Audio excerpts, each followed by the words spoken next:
It's the situation that counts. All you have to do is drive around and find one that looks easy. It was daylight. I never thought. Maybe I watch her a couple mornings. The guy always leaves at the same time, and she never locks up afterwards. Dumb. Might as well stand out on the sidewalk and ask for it. Okay, children, you take it easy today, all right? Okay, I'll see you tonight. Okay, you take care of Linda's little brother. Okay, have a good day. Thank you.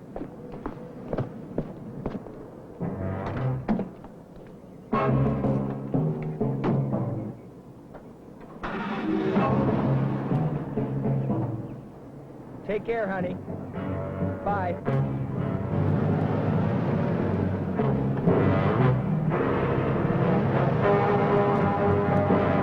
It's always the same. Every morning. Bye.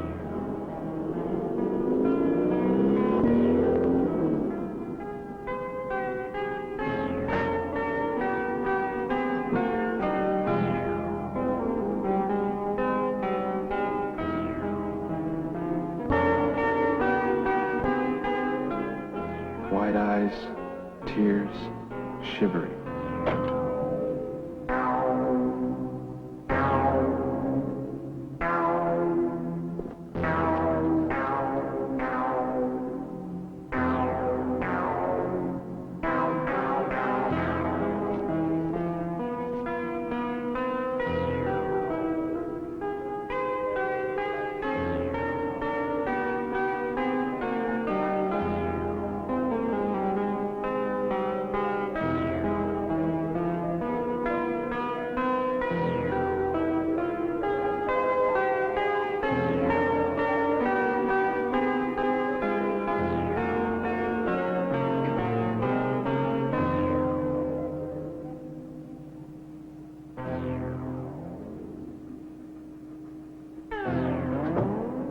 There's that look. That's what does it. Not a sound.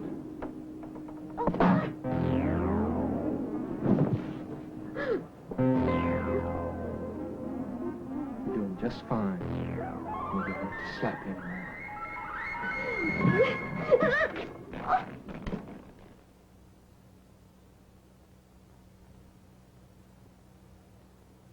I always thought rape was something that happened to other women. I mean, who'd bother with me the way I looked that morning? I used to think that it only happened to women who act sexy. But it doesn't. It can happen to anybody. They all think they're so damn special. They are. They're pigeons, every one of them.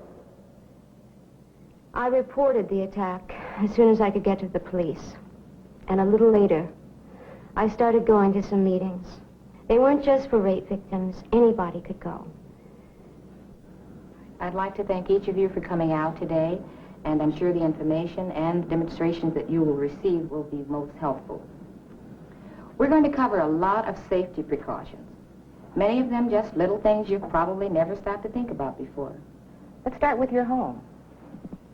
Have good locks put on all of your outside doors. Your law enforcement officers can help with suggestions. What you really need is a double lock on there. One that comes out like that, a nice bolt. Locks from the inside as well as the outside. Put a peephole in your door and always look through it before you unfasten your lock. If you're suspicious of any caller, keep him waiting outside while you check his identification by telephone. If you're alone, it's a good idea to invite a friend over while anyone you don't know is in your home. Be sure all windows can be securely locked and use a device that keeps them from being opened wide enough for anyone to climb in. Lock your garage so no one can use your own tools to break into your house. And keep your doors and windows secure day and night. Now, what does a rapist look like? He could be anybody. Let's look at a lineup.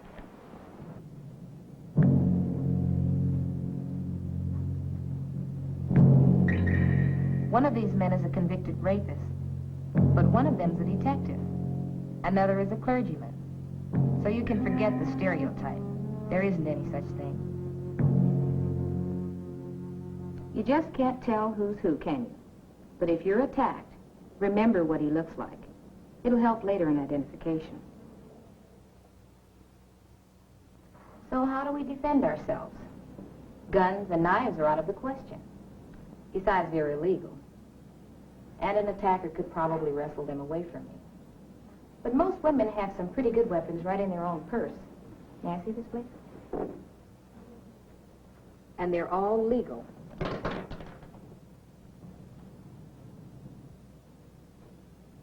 Aim for his eyes. Hit him hard. Make a mark that could help to identify him later. Keep these things handy. And we've all got fingernails. 10 of them. But by far, your best weapons are on your key ring. Never mind a rabbit's foot. Put a whistle on it and use it whenever you have to.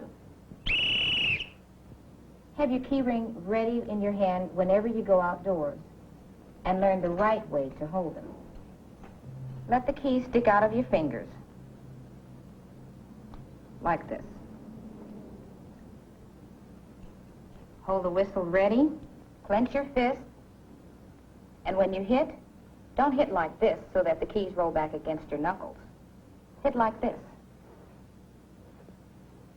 with the keys braced against your fingers.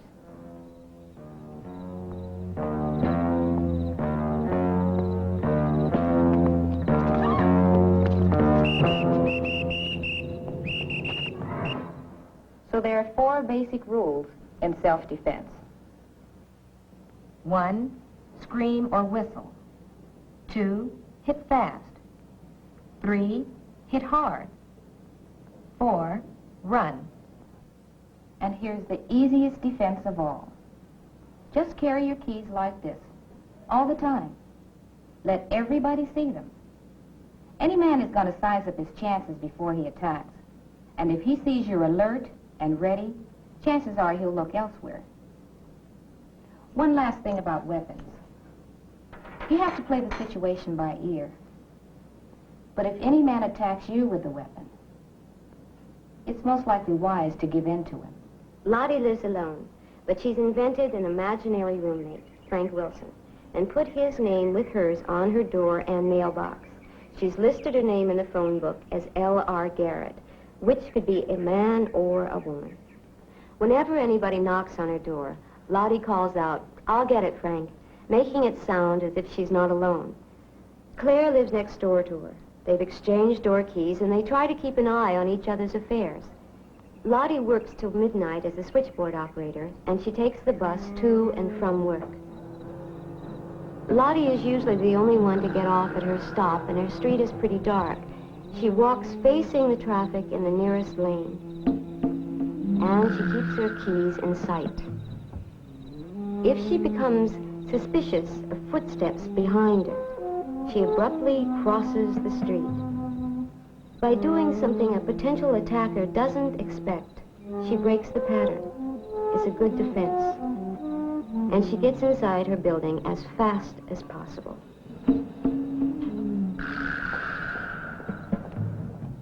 It's important to know all the time what you're getting yourself into. Unfortunately, not all of us are as careful as we should be.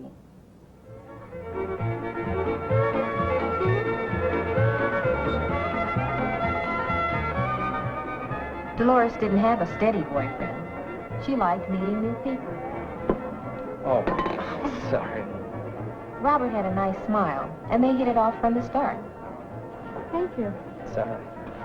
What's your name? Dolores. I'm Robert. Hi, Robert. Hi. After another drink or two, she invited him up to her apartment. She felt as if they'd known each other for years. You ready to go? Yep. Let's do it. Okay.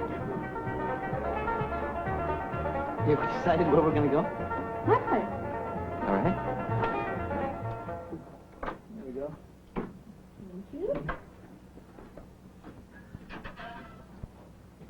This is what I call home. Been waiting for this for a long time.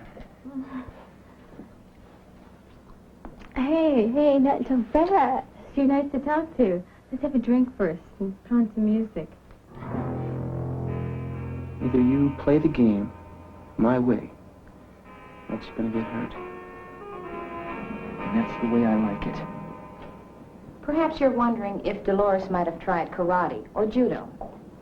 They can be very helpful. But before you enroll in a class, there are a few things to keep in mind. First, you've got to keep in shape and in practice. That takes time. Next, you have maybe a 100-pound girl, and a guy could be twice as big. No matter what anyone says, that's not an even contest. But there are a few defensive moves almost any girl can make. If he grabs you from the front, hit with your keys. But what if he comes at you from behind? Grab a finger and try to break it. Smash your heel into his shin and smash it into his instep. He expects a scared kitten. So fight like an alley cat. Surprise him. Break the pattern. We were always told that our best defense is to keep alert and to try to avoid trouble. Marjorie's in our group, too.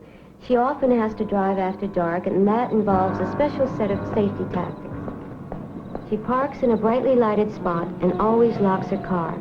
On her way back to it, she checks to see that it's still locked, and she looks into the back seat. Marjorie keeps her car doors locked whenever she's in it, parked or driving. It's hard not to feel paranoid about all this. But as long as you're aware of the possible dangers, you're much safer in any situation. Avoid places that give an attacker an advantage. Areas that offer easy hiding places are dangerous. So are deserted spots where no one could hear you no matter how loud you screamed. Maybe you're thinking, but nobody in her right mind would go there. You'd really be surprised. Some women never stop to think about what they're doing.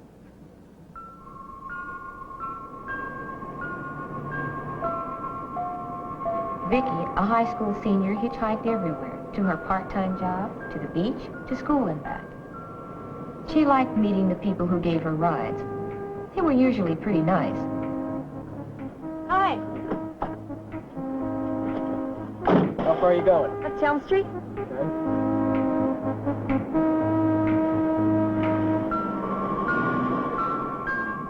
But this time, the driver took her past her street. At first, she thought it was some kind of a joke, because he was friendly and smiling all the time. Hey, you just missed my street. I really gotta get home. I'll get you home in a minute.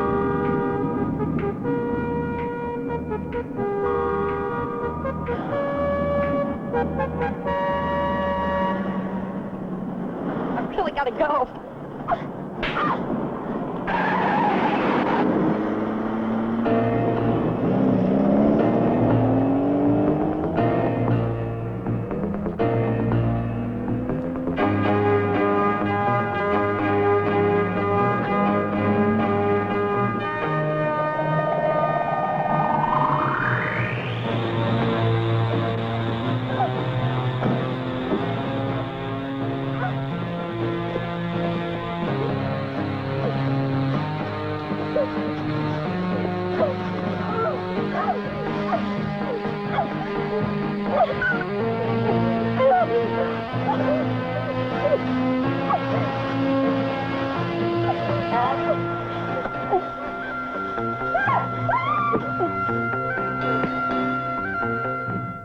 Both Vicky and Dolores were victims of situations that they themselves began.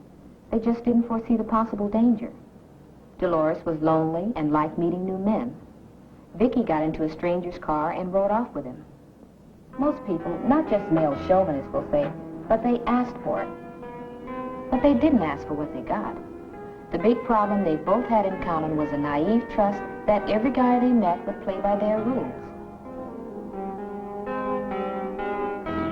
Dolores never thought sadism could wear a nice smile. Vicky didn't even have the chance to learn the risk she was taking. The saddest part of many rape cases is that the rapists are often never caught. Without a report, without help, law enforcement can't do very much. It's finally becoming easier for victims to report. And the sooner the report is made, the better the chance of catching the guy. When I made my report, I remember thinking, no one is going to do that to me and get away with it.